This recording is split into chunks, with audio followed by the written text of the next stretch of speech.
Aktif komputer. Ya, baik. Bismillahirrahmanirrahim. Assalamualaikum warahmatullahi wabarakatuh. Selamat siang, eh, Dokter Bulan, Dokter Iqbal, dan Dokter Sylvia. Saya Fahmi. Saya mahasiswa doktoral FIK UI. Saat ini sedang dalam penelitian penyusunan disertasi terkait dengan coaching pada pasien dengan pada perawat untuk edukasi dengan heart failure.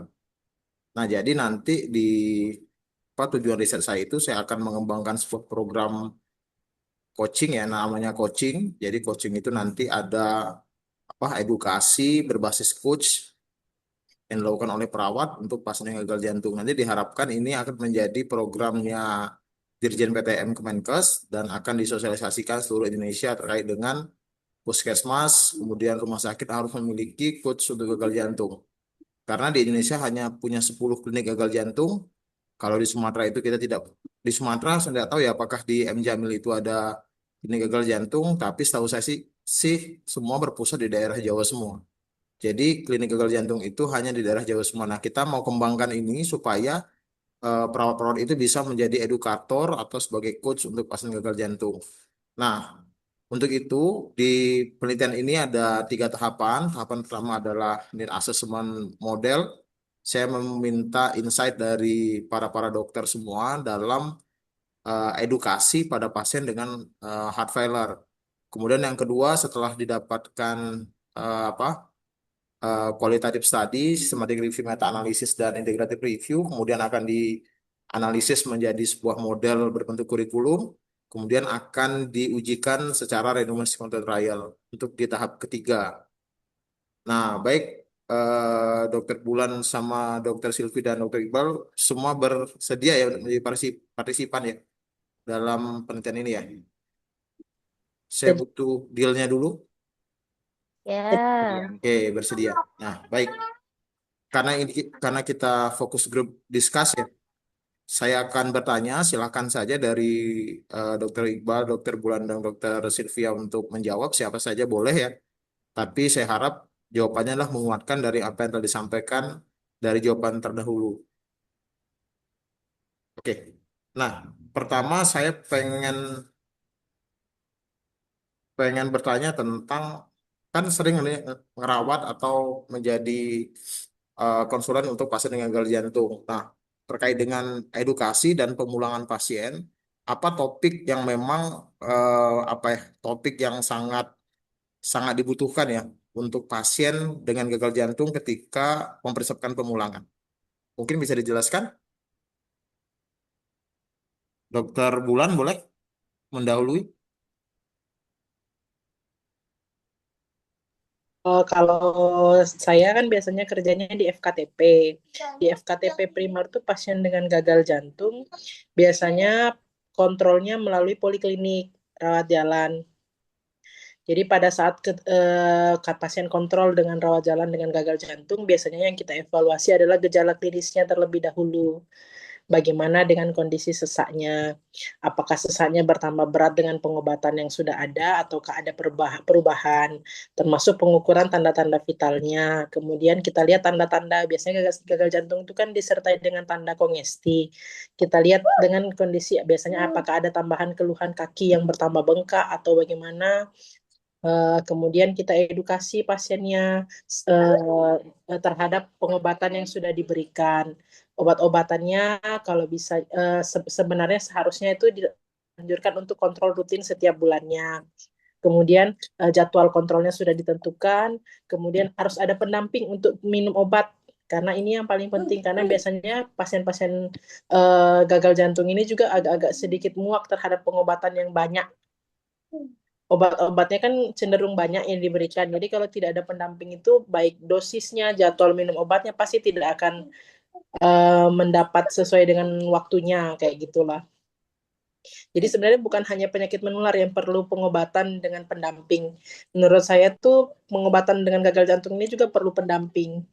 Jadi perlu melibatkan social support ya keluarga atau caregiver dalam eh, pengobatan yang pada pasien dengan gagal jantung, Ben- Dokter Bulan.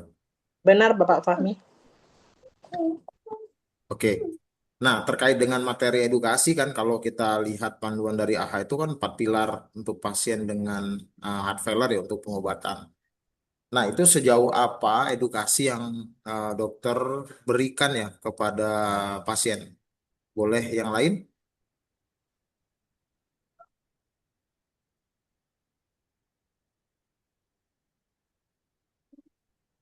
Dokter Iqbal mungkin edukasi terkait dengan obat-obatan yang diberikan? Baik, terima kasih Pak Fahmi untuk kesempatannya. Jadi memang eh, ketika pasien sudah saat dirawat dengan datang dengan keluhan sesak, ketika sudah perbaikan, memang yang paling penting dan perlu itu adalah edukasi pada saat pasien akan dipulangkan. Di mana memang tadi sudah dijelaskan bahwa obat-obatan yang dikonsumsi pada pasien-pasien heart failure ini dia tidak tidak sedikit, dan itu memang dianjurkan untuk rutin seperti yang sudah di dalam AHA pun ada empat pilar dalam tata laksana dari heart failure ini, dan semuanya itu memang harus benar-benar dikonsumsi. Kadang memang pasien ini dia tidak bukan kan beberapa obat-obatan ini kan rata-rata memang dia adalah obat untuk hipertensi kalau dilihat uh, secara sekilas. Nah, namun dari setiap obat itu kan sebenarnya memiliki manfaatnya masing-masing untuk heart failure pada pasiennya sendiri. Nah, mungkin ini yang perlu disampaikan. Kalau kita melihat pada pasien heart failure ini sebenarnya banyak pada usia lanjut. Eh, dan memang itu pentingnya, yang perlu diedukasi adalah bukan kepada pasiennya, tetapi kepada eh, orang yang akan mendampingi pasien ini menjalani kehidupan sehari-harinya. Jadi memang dari obat-obatan yang sudah diberikan tadi, karena dia memang rata-rata adalah obat-obat hipertensi, jadi memang perlu juga disampaikan bahwa eh, efek samping apa yang mungkin terjadi dari obat-obat yang sudah dikonsumsi tadi, selain obat ini harus dikonsumsi rutin.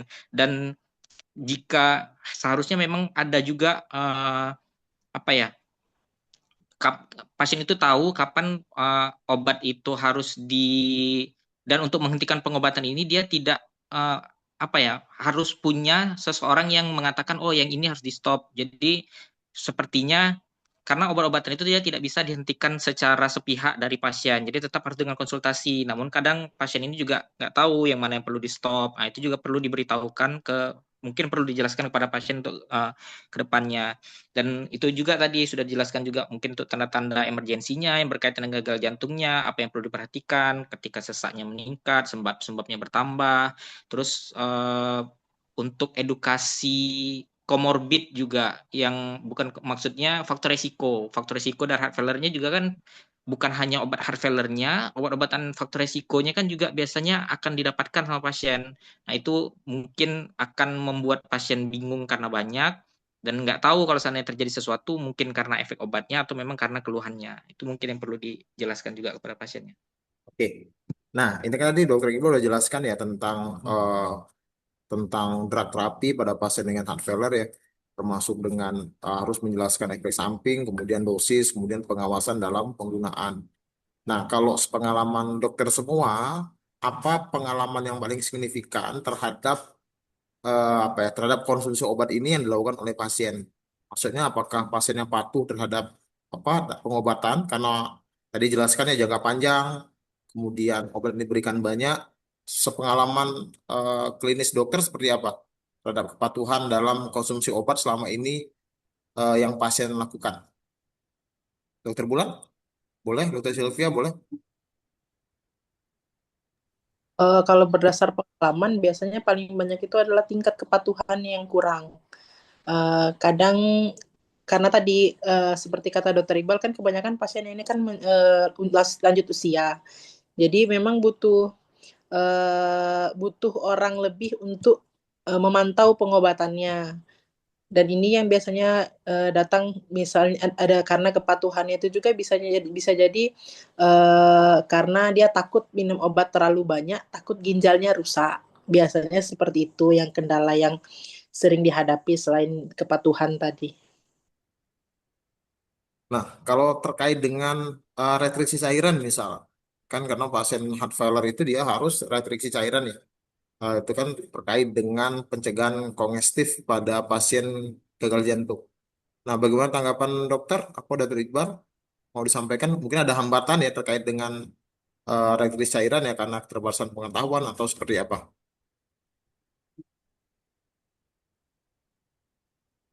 Nah,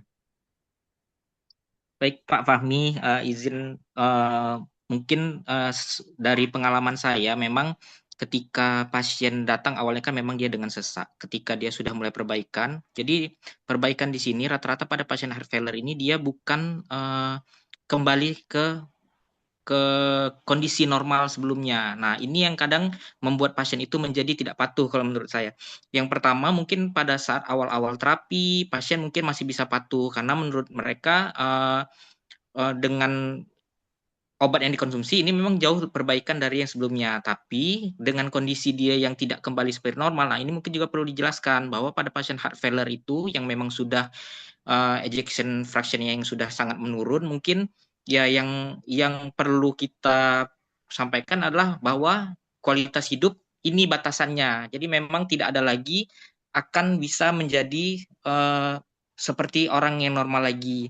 Nah, ini juga mungkin yang awalnya mungkin bisa kita jelaskan bahwa uh, restriksi cairan, minumnya segini, namun pada kebanyakan pasien setelah mungkin yang baru pos rawatan yang mungkin ini merasa capek, mungkin tetap ada juga yang kadang minumnya berlebihan. Nah, itu yang kadang sering juga membuat di pasien datang dengan kondisi yang kembali berat lagi. Itu biasanya yang paling sering. Nah, itu tadi dengan obatan yang banyak, tapi kenapa kok kondisi saya masih sama seperti ini? Kadang-kadang memang itu yang membuat kepatuhan dan edukasi untuk restriksi cairan itu juga menjadi agak sedikit sulit pada pasien-pasien kita.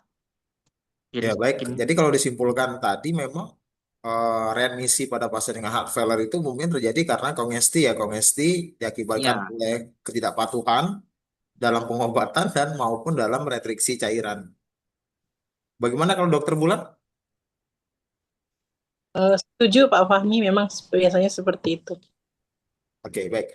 Nah, kalau kita lihat perawatan ya pada pasien heart failure itu, kita juga tidak bisa melepaskan peran perawat sebagai edukator ya, karena yang paling banyak berkomunikasi dengan pasien adalah perawat. Nah, yang mau saya tanyakan, selaku dokter ya, nanti dokter yang memberikan advice ke perawat, apa kompetensi yang memang harus dimiliki oleh seorang perawat untuk menjadi perawat heart failure itu sendiri?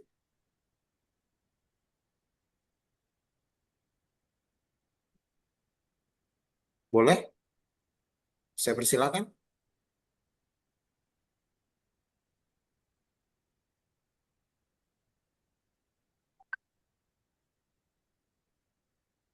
Dokter Bulan mungkin? Atau Dokter Iqbal, saya persilahkan. Terkait kompetensi perawat, rasanya yang paling penting itu adalah komunikasi dulu. Donasi, oke. Terkait edukasi yang diberikan kepada pasien. Kemudian perawat juga biasanya membantu menjaga keseimbangan cairan. Yang seperti yang tadi ada restriksi cairan, kemudian mengkaji ulang, misalnya eh, kalau dia udemnya gimana, piting atau enggak. Biasanya itu perawat juga bisa menilai, mengasesmen kembali. Dan yang paling penting biasanya untuk menilai cairan itu juga kita bisa timbang berat badannya. Dalam jangka waktu readmisinya itu berapa banyak timbangannya bertambah, apakah memang karena kelebihan cairan atau karena memang gimana, yang biasanya kayak gitu. Jadi yang paling penting komunikasi Dokter Bulan ya. Komunikasi dalam melakukan edukasi dan keterampilan perawat memahami program discharge pada pasien dengan heart failure. Seperti Benar. itu Dokter Bulan? Ya, benar Oke. Pak Fah. Baik. Kalau dari Dokter Iqbal seperti apa dok? ya memang salah satunya mungkin ya komunikasi karena sedikit banyak kalau seandainya pasien itu dirawat ketika dirawatan yang paling akan banyak berkontak itu sebenarnya bukan dokternya malah perawatnya. Karena kita tahu bahwa eh, 24 jam mungkin perawat bisa standby di ruangan walaupun dengan shift tapi bisa dalam satu hari itu mungkin mereka akan bertemu pasien lebih lama. Jadi memang untuk selama selain ya itu komunikasi ini itu tadi menjelaskan mungkin yang untuk obat-obatan ini juga perlu diberitahukan ke perawat-perawat ini juga seharusnya perlu untuk mengetahui obat-obat apa yang diberikan karena tidak banyak pasien kita yang ketika diberikan obat juga bertanya untuk tentang obatnya bagaimana. Lalu tadi memang juga salah satunya pemantauan untuk balance cairan ini penting dan yang kita tahu yang memang banyak kontak dan melihat langsung itu memang perawatnya. Jadi memang tahu berapa yang masuk dan berapa yang keluar. Nah, ini tujuannya penting ketika untuk perencanaan pulang nanti perawat ini juga bisa mengerti berapa sih yang harus diminum. Kadang kita hanya merestriksi cairan dengan kira-kira, tapi selama rawatan sebenarnya kita udah bisa memperkirakan nih ternyata yang di selama perawatan kencingnya segini. Jadi memang anjuran kita nanti di pulang berapa maksimal yang bisa dikonsumsi itu akan lebih lebih tepat kalau seandainya memang dengan perhitungan yang tepat. Oke, Mungkin baik. Kalau peran perawat pengalaman Dokter Bulan dan Dokter Iqbal terkait dengan sejawat perawat selama berkomunikasi dan edukasi ke pasien seperti apa saat ini ya? Yang fakta di lapangan seperti apa? Boleh disampaikan saja, karena ini masukan buat saya untuk membuat program ini ya untuk pasien heart failure. ya. Kalau yang sejauh ini sepertinya yang kalau yang saya lihat di lapangan memang yang dikerjakan perawat itu cuma mengerjakan advice yang Oke, diberikan yes. oleh dokter ya. Tapi memang yang kita harapkan sebenarnya kita tidak juga masalah kalau seandainya memang perawat ini sedikit banyak memberikan edukasi ketika memasukkan obat, ketika bertemu dengan pasien ketika mungkin melihat. Nah, jadi bukan hanya menyampaikan kepada dokter, misal ketika mau masukkan yang paling sering itu adalah lasik, misalnya tensinya di bawah 100, karena memang dia menyampaikan, tapi tidak diberitahukan juga misalnya ke pasiennya. Nanti ini tujuannya adalah untuk ketika di rumah maksudnya. Oke. Karena yang kita kalau ya dokter pun nanti komunikasinya hanya ke perawat saja, sedangkan pasiennya dari komunikasi ini tidak tersampaikan dengan baik. Nah, Ya, mungkin itu berarti juga yang menyebabkan nanti kepatuhannya ya. jadi fakta di lapangan seperti itu ya, dok ya, Iya, bahwa pas teman-teman sejawat saya perawat ya karena saya perawat, memang kurang apa ya, menurut saya itu karena mungkin ya karena kerjaannya banyak gitu ya, juga iya benar, benar. tensinya banyak, mungkin dia terbatas oleh itu. Nah, menurut dokter berdua bagaimana pengetahuan perawat tentang heart failure?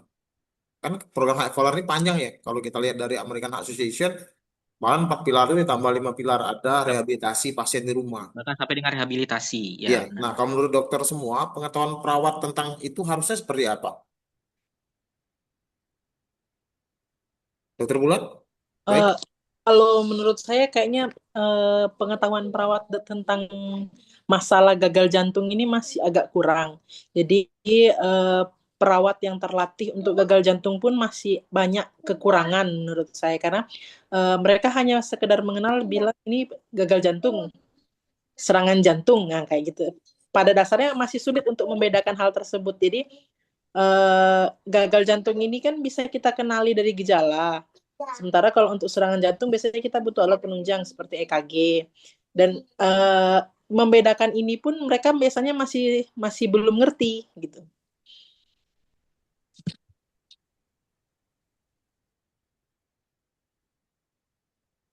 Faktor ya, apalagi untuk kalau indikator heart failure di ruang perawatan maupun di komunitas itu harus bagus ya dokter Bulan yang tidak bisa menyampaikan dengan guideline yang standar atau Maaf Pak yang jelas. Fahmi, Suaranya suaranya mungkin tidak. suaranya Oke. tidak tidak kedengaran Pak Fahmi. Bentar. Sekarang gimana? Udah kedengeran? Udah. Oke, baik. Ya, berarti memang pengetahuan perawat ya terkait dengan eh, apa ya, guideline, kemudian konsep dasar heart failure itu mereka harus tahu ya, supaya bisa menyampaikan hal-hal yang dibutuhkan pasien di rumah. Nah, selanjutnya, kalau menurut dokter berdua, keberlanjutan perawatan pasien di rumah itu seperti apa harusnya? Supaya kemampuan self care pasien sehingga eh, quality of life pasien itu bagus di rumah. Menurut dokter seperti apa?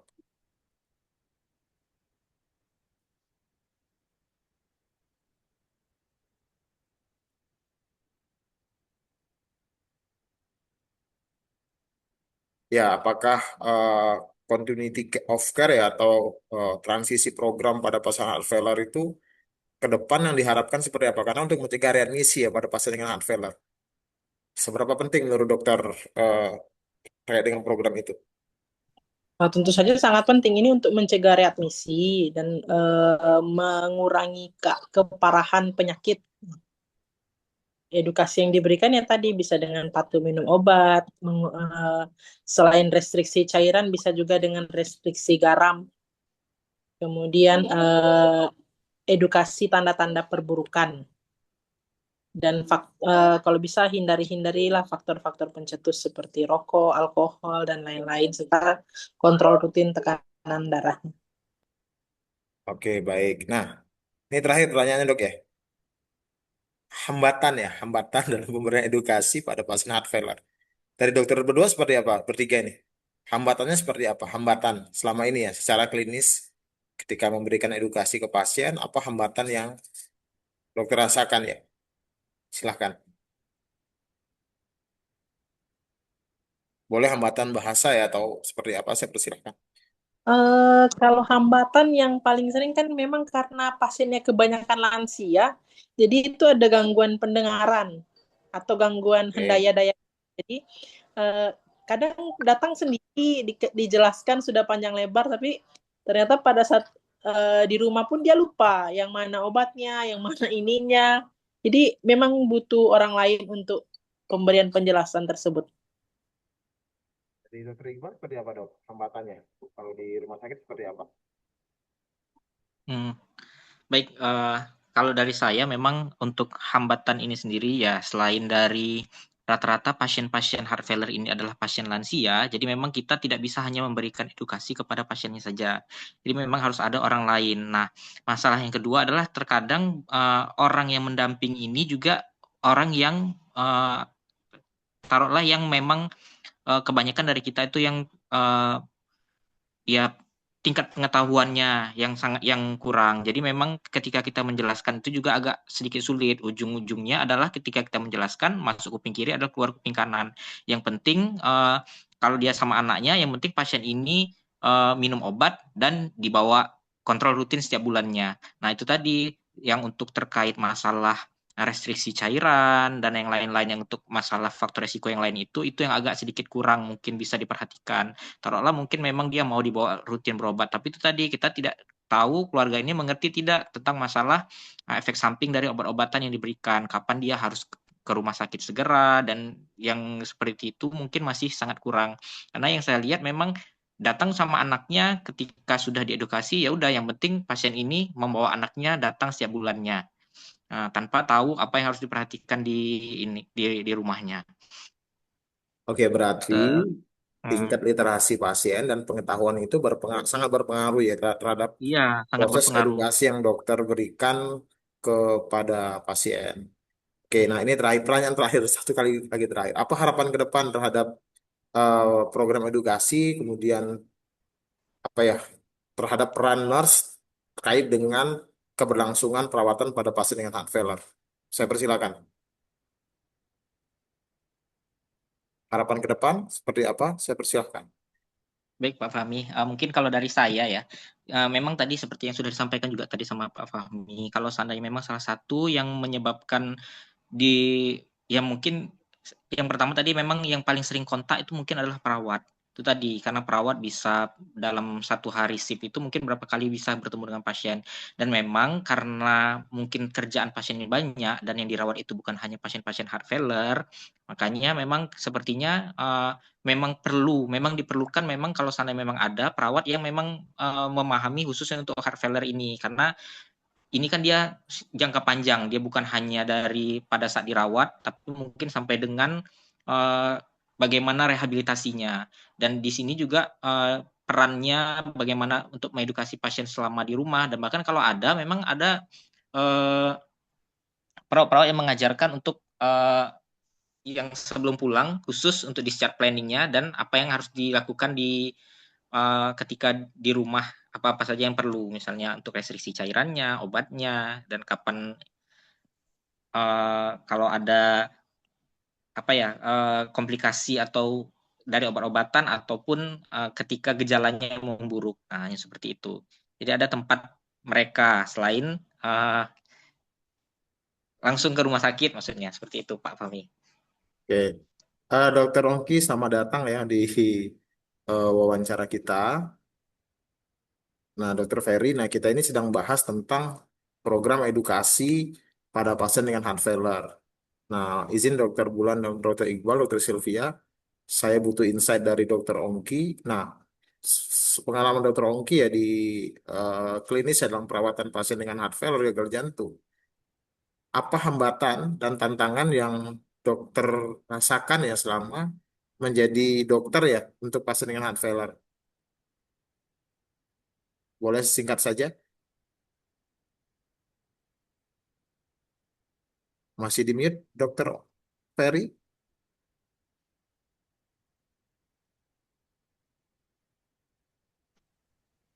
Oke, silakan Dokter Ferry. Apa hambatan dan tantangannya selama menjadi dokter ya terkait dengan edukasi pada pasien heart failure, gagal jantung? Pada pasien gagal jantung, ini aja pasiennya itu jarang kontrol aja. Makanya kita susah untuk apa terus-terusan ngasih obat ke pasien. Harusnya pasien kontrol, tapi pasiennya ngerasa udah enakan ya nggak kontrol-kontrol lagi. Akhirnya jadi kurang bagus untuk pasiennya keadaan pasiennya. Jadi ketika pulang ke rumah sakit mereka akan mendapatkan gejala yang lebih banyak, Dok ya? Berat lagi, iya. Tampak Karena lebih berat ya. tidak kontrol. Lebih berat lagi malahan, karena tidak kontrol. Oke, oke, oke, oke, Dokter Ferry, terima kasih. Nah, harapan ke depan, Dok, terkait dengan edukasi dan perawatan gagal jantung di Indonesia seperti apa? Harapannya adalah ya kalau saya kan dokter umum nih. Saya ini dokter umum ya. Saya dokter umum yang mewakili salah satu klinik di Lampung. Ya, harapan saya ketika pasien-pasiennya apa mempunyai apa penyakit gagal jantung, tentunya edukasi yang pertama memang harus diperlukan. Kalau kami memang punya brosur-brosur. Brosur. Nah, jadi kita bagikan brosur kepada pasiennya. Fungsinya adalah agar mereka itu kontrol rutin, bagaimana mereka diet diet terhadap diet garam, ya, diet jantungnya pokoknya gitu. Intinya adalah bagaimana menyikapi bahwasanya pasien itu memang benar-benar bisa terkontrol sehingga pasien tidak ada komplikasi lanjutannya. Sebentar Oke, ini, sebentar. Dokter Ongki, terima kasih dok ya atas waktunya.